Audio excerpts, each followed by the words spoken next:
welcome to the ICAEW Insights In Focus podcast. I'm Philippa, and for our last podcast of 2022, we're reviewing the year and the economic and political upheavals that have made it so very turbulent. Back in January, with the worst of the pandemic behind us, hopes were high that 2022 would see a return to normality, or at least stability. But no, February saw the Russian invasion of Ukraine, and by the end of the year, we'd seen inflation at a 40-year high, cycled through no less than 3 prime ministers, and capped it all off with so-called Big Bang 2.0, the government's proposed post-Brexit reforms to the financial services sector.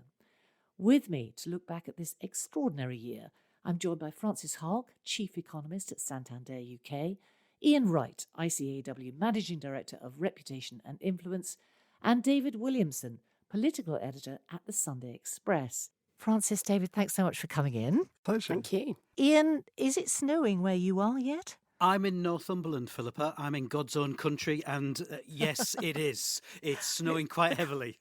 The coldest day of the year, I fear, isn't it?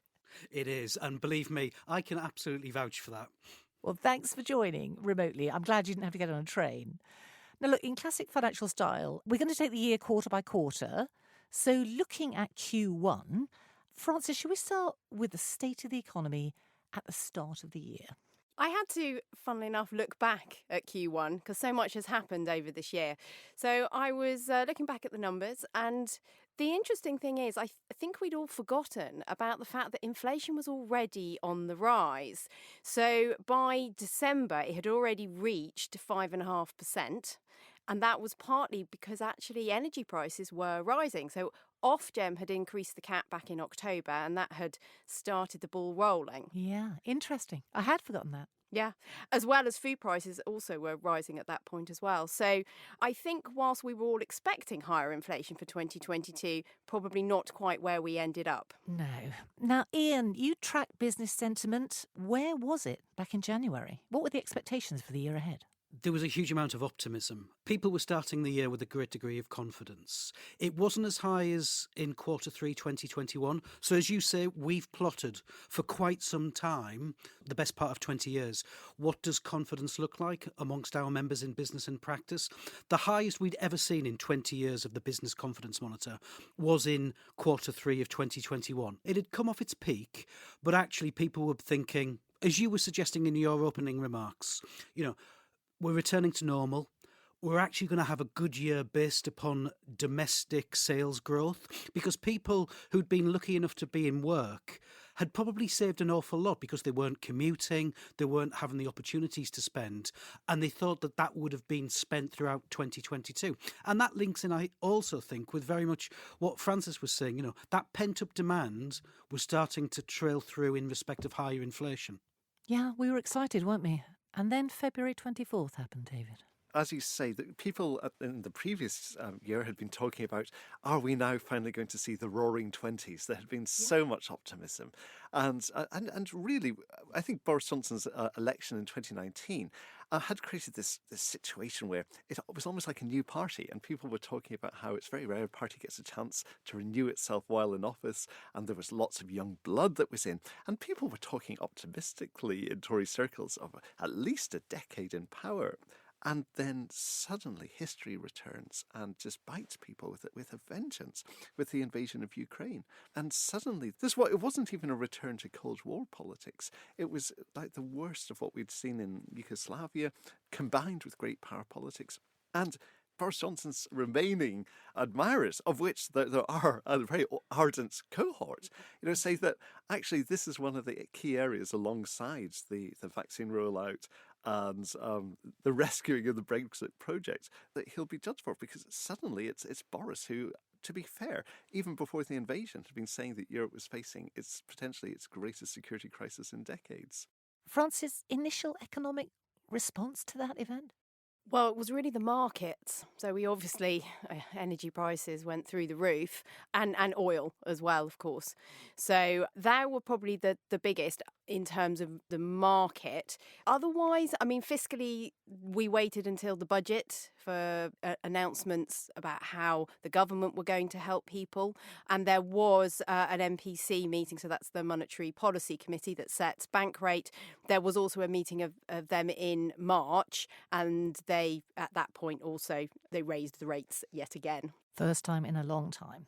First one was actually December 2021. Okay. So that lifted it from, 10 basis points to 25 basis points. It was a very small increment. But yes, Yeah. but equally, the Bank of England were the first to go. They went before the Fed in terms of raising rates. Which is interesting, isn't it? And in March it was 75, wasn't it? Yes.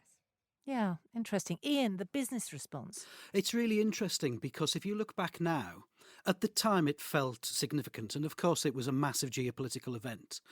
But actually, business, that confidence was still there. Uncertainty is never good for business confidence. It's never good for investing decisions. But actually, I think looking back now, business was taking the events in Ukraine in its stride. Uncertain. It was a bit of a slow burner, the impact that it had on confidence. And Philippa, if I just maybe respond to David's political points as well. We're recording this in early December. And today marks the first anniversary of when Partygate was leaked, announced. And I think the Conservative Party, the popularity of Boris Johnson as Prime Minister throughout the COVID crisis, you saw a very marked shift the moment that Partygate was announced. So that's when the shine started coming off the Boris Johnson administration. And we should remember, we're still dealing with Brexit fallout, aren't we, at that point? That's it. And it was almost as if there was a sense of perhaps appetite, that a strange type of nostalgia which can grip Westminster for, we're back to on a more comfortable ground if we're having a row with Brussels.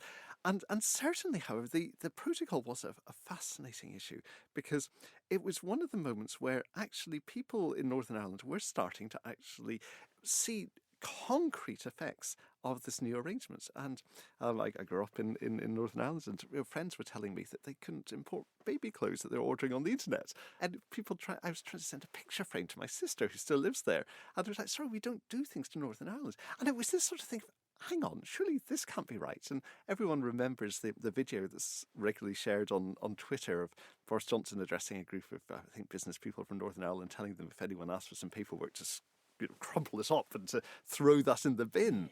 Yeah, and there was this sense that something isn't working quite right. And the fact that this came, as we'll see later in the year, at a time when incredible demographic changes and political changes were happening, it created this sense that, yes, this is a decisive moment in Northern Irish and Southern Irish history. I mean, Iain, as you say, it may be that business hadn't quite got its head around what the fallout from the invasion of Ukraine was, but they certainly were dealing with supply chain issues because of Brexit, weren't they? Slightly because of Brexit. I don't think actually that was the full reason. A lot of it was the logistical problems that were emerging for a variety of different reasons, not least the pandemic. Container ships were in the wrong place, and therefore that had an impact. You heard about, pile-ups in Suez Canal. Brexit probably had some degree about the long tailbacks from the port of Dover. So this was all in the mix, and it was difficult. And again, going back to Francis's point, had an impact upon inflation because demand and supply were not matched at all. OK, let's move on to Q2, because by April, we've got energy bills up 54%. We've got a further 80% hike predicted for September. Now, that was a huge shock for business, wasn't it, Iain? I think you're on a trend now, and but there are long-standing factors that are still concerning business. Businesses thought we can still stay confident that latent demand is about to come through. But I think what you do see is an emergence even more, and I said it's a long-standing factor, skill shortages. We can't get the staff in order to optimise our business potential, and cost pressures were starting to really flow through. So you do start to see a very discernible drop-off in confidence, still very much in positive territory, but very much off its peak of Q3 2021. So France's sentiment in the city at that point is where? I think it would be fair to say that they all felt inflation was going to be a much bigger issue by this point. So you actually saw expectations for bank rates in terms of the markets increasing immeasurably. So they were up at sort of 3% by June. And obviously you've got to compare 3% to the 10 basis points, so 0.10 of a percent that we had been seeing in the previous year. That's a huge jump, given that, an awful lot of people would have never seen it above 1%. So I think there was this feeling that, inflation was going to be a real problem and something that the Bank of England had to focus on strongly. Now, obviously, a lot of that was to do with energy prices. A lot of it was to do with food prices, which, in all fairness, the Bank of England can do very little about. Raising interest rates actually doesn't make any difference to the commodity markets. But what they were worried about, and this sort of goes back to Iain's point, was that wages were starting to rise because people were starting to get the cost of living crisis, and also, labour markets were very tight, continue to be very tight. And so this was driving up wage growth. And that's what the Bank of England was and still is extremely concerned about, because that can fuel inflation expectations and you get that horrible upward spiral. And we had kind of structural change starting to really show through, didn't we, in the labour market then? Because we had long COVID as a significant issue. We had mental health related absence, post-pandemic, all those sort of things, big numbers of people. And then this change, I think maybe was it about then we started to understand this structural change. It was structural change in the way people would work. I mean, you were telling me before we started recording that your team are in 2 days a week.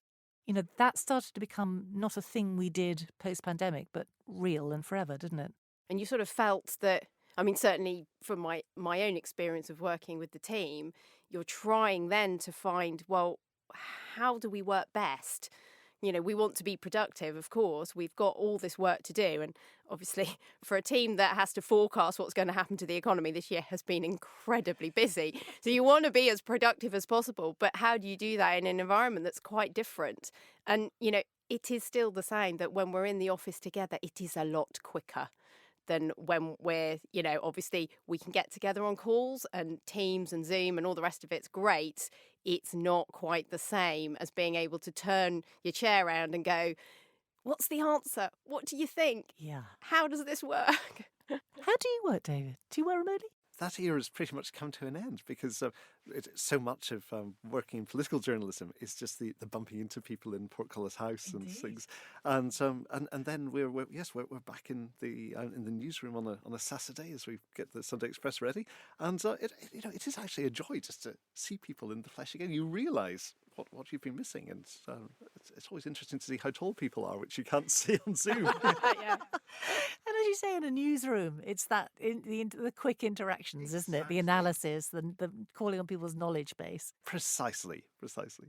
So we shouldn't forget, actually, David, of course, other consequences of the Russian invasion, we had sanctions, didn't we? We had the economic crime bill. And for years, there had been this sense that money laundering was a massive problem in London, in particular. For decades, it's been a source of real concern that there has been unbridled ability to come to the United Kingdom if you happen to be an oligarch from another country and hide your spoils.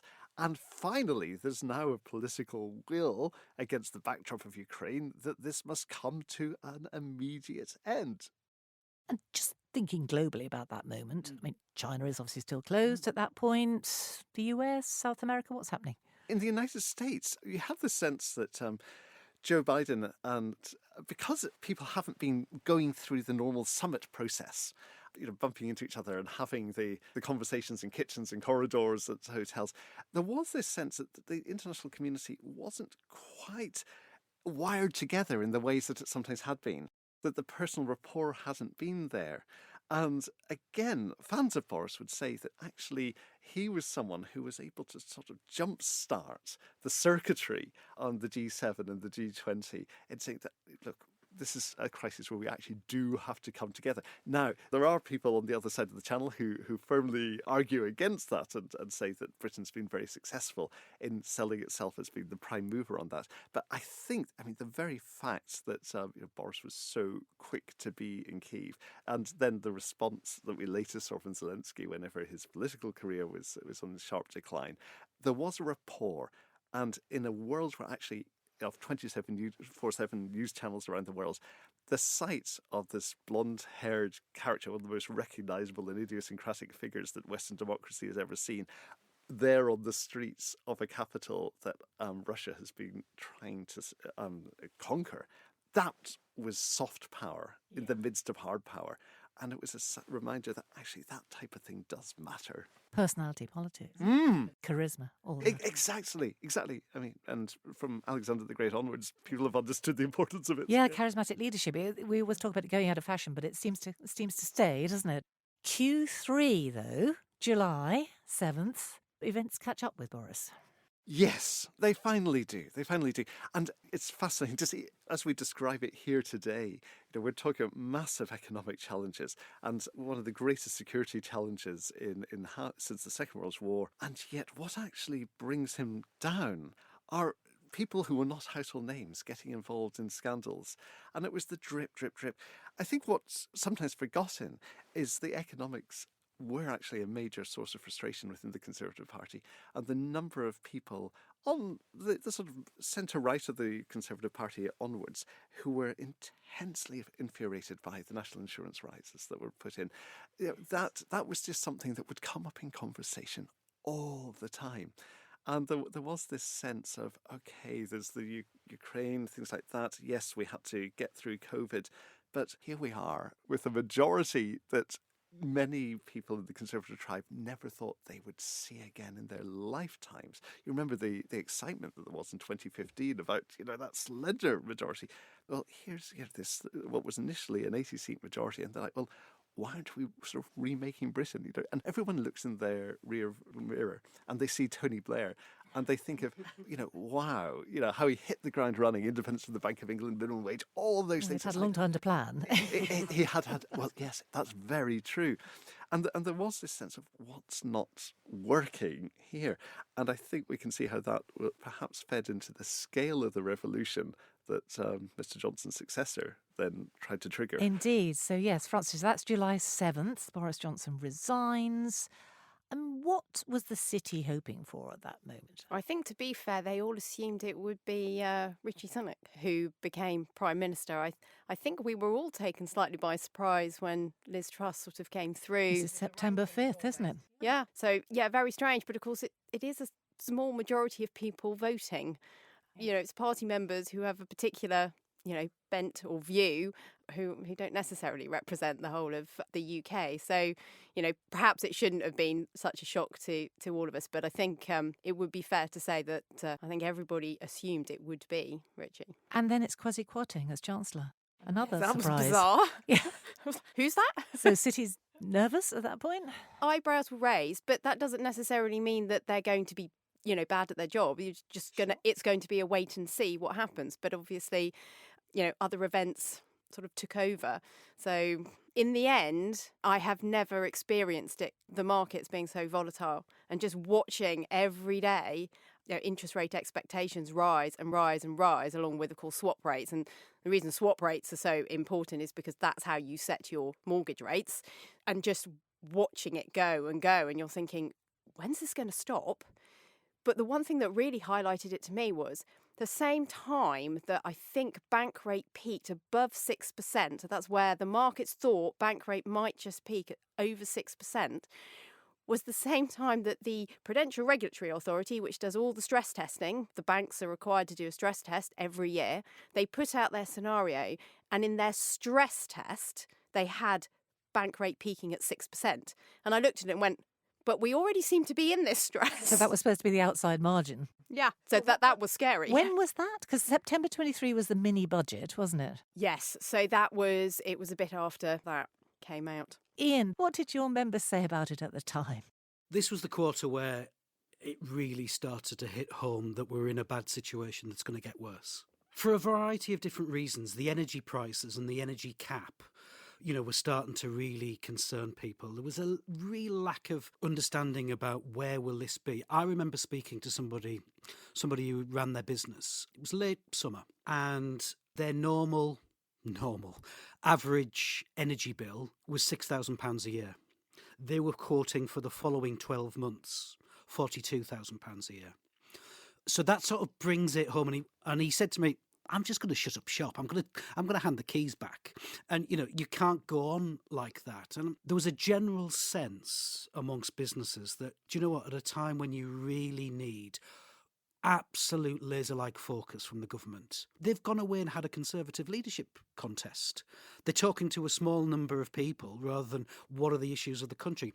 So this is the quarter, Philippa, where you see it, that business confidence monitor that we've had for the best part of 20 years, plunge into negative territory. This is the time in the late summer where people think this is really bad, really bad. And interestingly, those long-term factors, the business challenges, what keeps you awake at night as a CEO, as a CFO, whatever? It's always regulatory stuff. It's that red tape without being able to define really what red tape is. It's skill shortages. I can't get the staff I need. But for the first time in a very, very long time, tax burdens started to emerge. And I think that links in with what David was saying about national insurance contributions. It's a case of what is going to happen to tax rates here. So, David, in the newsroom, when the mini-budget happened, what was it like? What was the response in the room? It was a fascinating thing. I was in Westminster, and there was a sense of, amongst people who were not fans of Liz Truss, which there was an interesting contingent. One person said to me, this is going to be the experiment which will finally get out of the system the big desire for, neoliberal shock therapy. Or words to that effect, that at last this will be tested to the nth degree. And there was a sense that in that quarter that this is not going to work, but it will fail so spectacularly that we'll then move on very speedily. But amongst other people, there was a great sense that, well, let's not get carried away. There's no reason to get spooked because they're pointing to statistics about how few people paid the top rate of tax, for example, and a lot of the things that made headlines were quite symbolic things like ending the moratorium on fracking. But again, that's not something that you would expect to cause a panic in the markets. So the majority of people were just stressing we need stability right now. But I think in hindsight, the unfortunate thing is that these were policies that had actually been well trailed in think tanks for a long time. And both Liz and Kwasi, to be fair to them, had actually put their names to these ideas in books long ago. And there was this great big worry, which they were taking very seriously, and there was concern that other people weren't taking it seriously, that the UK's growth rate, was it ever going to get up again?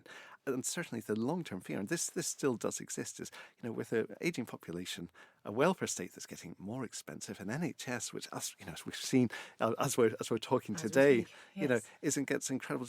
You need a step change in growth to pay for that. That would be a revolution at any time, but to do it at a time whenever so many of the indicator lights were flashing red panic, I think that's the unfortunate convergence.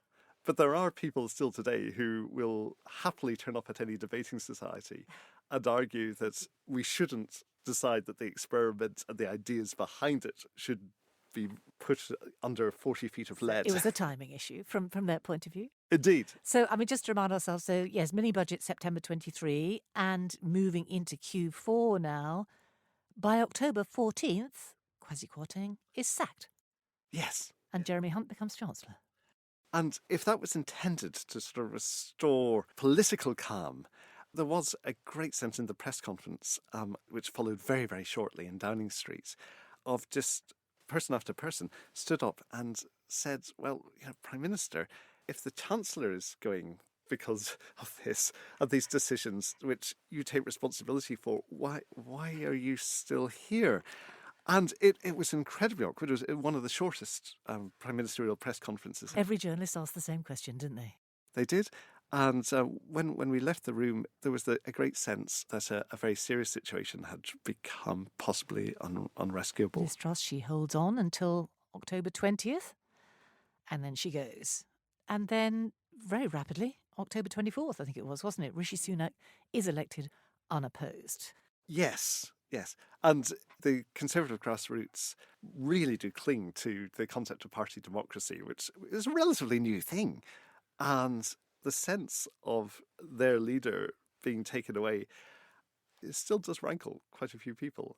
And I think the debate about how leaders are chosen in the Conservative Party is something which we will see a lot more of Ongoing. in the next 12 months, especially. Francis, Jeremy Hunt stays as Chancellor, and the City liked that, didn't they? Yes, there was some calm came back. So I think from that perspective, at least having someone who was focused on the fiscal outlook, and more importantly, wasn't going to not have the OBR do their report. And I think that's one of the things that probably didn't help, Liz. That's a key point. You're absolutely right. Yeah. Because actually, they are there to provide fiscal oversight. And I think the markets got quite concerned when that didn't happen for the mini budget. So the fact that obviously Jeremy Hunt said, no, we'll do this with input from the OBR, I think that helped as well to calm. Yes, it was almost first phrase out of his Pretty mouth, much, wasn't it? Yeah.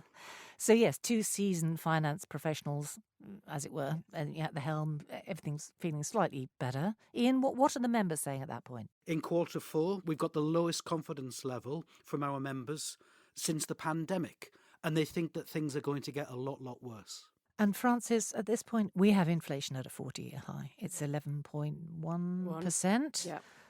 And I think everyone at that point is trying to assess what the lasting damage of that brief administration is going to be. I mean, is there a number? There isn't a number. I mean, interestingly, from the perspective of the markets and rate expectations and swap rates, they have all fallen back. The increases that we saw have gone away. Having said that, I think the damage that was done, that will always be there. To be fair, as an economist, I totally agreed with the fact that we should be, looking at growth and trying to increase productivity. But I just didn't, when I looked at it and went, you're not going to do this through tax cuts, and doing tax cuts when we're already in an inflationary environment really does seem to be, a silly thing to be suggesting at this point in time. But certainly some of the other growth measures that they were talking about that weren't part of the mini budget, things around immigration had actually come out. Now then you thought, yes, I understand why that would be helpful given how tight the labour market is and how difficult it was for businesses to hire people. So it was quite interesting. Some of the things just didn't seem to quite marry up. Right sentiment. But the timing. Yeah. As David said. And of course, David, I mean, life doesn't stand still overseas while all this is happening here. In the US, we had the midterms, didn't we? And Trump confirming he would run again. That's right. And again, it was a situation where the Republicans had created a narrative of this red wave that was coming. And there was a great sense that even amongst President Biden's supporters in left-leaning periodicals, there was a sense of, oh dear, the communications haven't been great, and the economic circumstances certainly aren't great for the average American. So it did seem very plausible. And how when it actually happened, and we've only just very recently had the last results, well, it hasn't been anything like the revolution that was expecting. So the House of Representatives is in Republican hands as expected, but the Democrats keep control of the Senate. And you could see the jubilation and astonishment in Biden's eyes that this has happened. And it's transformed the debate about his own future enormously, because prior to that, you opened any op-ed pages from an American newspaper, and it was just full of people weighing in on the possible candidates who could run and the terrible troubles. So in a way, that debate hasn't gone away. And I think both Trump and Biden really need to actually make, in the next year, a very serious decision, because although they've obviously given the public message that they're definitely running, because if they do, that is putting both their parties in a very clear position. There will be perhaps a sense, especially if the economy does start to recover a little bit, that maybe this is time for new generations breaking through. But having said that, it's very hard to dislodge someone from who was at the pinnacle of their party and enjoys the spectacular powers of patronage. I mean, as Iain said, we're recording this kind of early December, but November, Francis, we did have that collapse, didn't we, of FTX, this giant company, the first one really to fall over, I think, wasn't it? I mean, how significant is that? It's quite difficult because, to be fair, it is not something from my perspective as an economist looking at the UK economy. I don't think it will impact that particularly, but just interesting to see what happened. And perhaps more interesting from a regulatory perspective of, well, what sort of oversight then does there need to be here in, the UK, but also globally? But that will be quite interesting to see what the fallout from that might be. I mean, obviously, banks are already heavily regulated in terms of certainly the retail banks, but the shadow banking market, less so. And then we did have that oddity, didn't we, in November, Paris overtaking London as the biggest stock exchange. Does it matter, really? Well, yes and no, I suppose. Although there is a debate as to whether that is actually true. Is there? Apparently. So I know there's been various articles written as to whether that is actually true, but you would think that was a thing that could be established. You would, wouldn't you? But I think more to the point of, I suspect it, there'll be a renewed focus in terms of trying to get the UK back to position number one, because I'm sure from a political perspective they would certainly want that. So, Iain, then mid-December, we got, so-called Big Bang 2.0, didn't we? This, big overhaul of financial regulation. There are a number of nuances there. I think, first and foremost, it is a big package if you think about it in a comprehensive manner. But it's not a comprehensive manner because actually some of the 30 or so areas that are going to be reformed are in various stages of development. So probably the biggest, if we maybe look back in a couple of years and said, what's had the most impact? It's the changes that we'll have in respect of investment from the insurance sector through reform of Solvency II. Now, that was announced sometime in November, so we knew that was coming. And although it's often been pitched as, well, this is a break from the EU, this is a good dividend from Brexit. Actually, the EU are going through their own reforms of Solvency II as well. But actually, that could free up hundreds of billions of pounds, Philippa, in terms of investment into the real economy through improved infrastructure, through the green and net zero transition, through levelling up. That could be the big bang. I mean, are you concerned about this? There's been a lot of column inches devoted to this potential to go back to dividing retail banking from investment operations. That has received a lot of media attention. And of course, we're 15 years away from the great financial crash, where a lot of that was caused by insufficient risk management from banks. And you always have to tread that line between how can you stay competitive, entrepreneurial, risk-taking, while safeguarding people's money. And we're sort of, as I said, 15 years out. That's half a generation away from the global recession caused by this banking crash. So we do have to be mindful of, I hope memories haven't forgotten what went on. That said, it's received a lot of attention, but actually it's quite minor relatively. It doesn't apply to those retail banks with any meaningful investment banking arm. Those are the safeguards that government have put in place. It might act as a barrier to growth at the moment for mid-sized banks. Let's see if it drives forward growth, given what's been said. I mean, the other thing that caught my eye was this idea of kind of relaxing barriers to bringing in senior staff from overseas. Good thing? I do think that's a big thing. Again, what's the balance to strike between risk-taking and appropriate prudential regulation. So let's see what happens with that. I mean, we're quite new to all of this, Philippa, and I hate to say this, but the devil will be in the detail, and making sure that we'll see. Again, you mentioned Big Bang. It isn't just like a flash and immediate implementation. What we'll see over the next 12 to 18 months is a series of consultations on a number of these 30 or so areas of reform. And ICAEW, on behalf of members and actually on behalf of the public interest, will be contributing comprehensively to these consultations to make sure that they are the appropriate balance. So too early really to ask you about implications for members, isn't it? Well, we need to, what's in the public interest? And of course, the financial services is a huge part of the UK economy. We derive a lot of income. We derive a lot of soft power because we are a global industry based not just in London, actually. And I think it was very significant and telling that the Chancellor wanted to carry out his speech and announce these reforms in Edinburgh, which again is a major centre for the financial services. You know, the UK, not just London, is a major global player when it comes to financial services. We rely a lot as an economy, and in the future, with growing competition, with new players entering the market, we quite rightly have to stay ahead of the game. We have to stay ahead of the competition, but doing so while safeguarding the global financial system. And that balance is something, when we respond on behalf of my members and on behalf of the wider economy, that's what we'll be looking at. Okay, well, I'm going to wrap this up now, but I am going to put you all on the spot. And I'm going to say, just in a word or two, David, would you say politics are in a calmer place now? Yes, absolutely. Absolutely. Well, certainly Westminster's in a calmer place. People are wandering around with a state of sort of bemusement that doesn't feel as if there's going to be a series of resignations potentially by the end of the afternoon. I mean, as one Tory said to me, I can't believe it.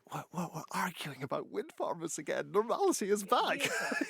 This is so. There's real things. At the same time, there's also the awareness that there were so many purple patches for past prime ministers where things looked like things were back on track, and then yes, things explode. In business sentiment now compared to January. Bleak, but actually the nature of business leaders, entrepreneurs, people who want to make a positive difference is they're resilient. They're inherently optimistic. That, you know, that's what gets them up in the morning to be able to solve solutions. And so there is a sort of latent, it is bleak, but there's a latent optimism that, you know, their business will do well, they will push through and be able to deal with customers in a good and positive way. So yeah, bleak but resilient. Francis, the economy now versus January? Unfortunately, worse. We are heading for recession, and most of 2023 is probably going to look that way too. But on the point about resilience, I would say that, you know, humans are incredible in our ability to problem solve. And, you know, there should be optimism going forward that we can deal with some of these issues and come out stronger the other side. Francis, Iain, David, thank you very much indeed. Thank you. Thank you so much. I'm delighted to say you have all, perhaps foolishly, agreed to come back and be with us for our first podcast of 2023 with predictions for the year ahead. Always a much more dangerous game. I don't suppose you'd care to give us a little round of mini predictions now? There will be drama from aspects of the stage where no one's looking. Yes, from left field. Yes, I'm just waiting. What's the next crisis? I've gone through trying to forecast Brexit, trying to forecast pandemic, trying to forecast cost of living crisis. What's the next one round the corner? Iain? I agree with Francis in terms of recession. We're probably in recession already. Energy prices being what they are. People don't have the disposable income in order to go out and sell. And that was the factor that was providing so much confidence in January 2022. That's been taken away from us. So it's going to be a bleak time. Thanks for that, Iain. Oh, you're right, though. Bringing us down to to reality with a bump, back to earth with a bump. Thanks to everyone listening for being with us this year. We are always glad to have your company. Have a fabulous but relaxing Christmas break. If 2023 is anything like this year, we're all going to need to be at the top of our game in January.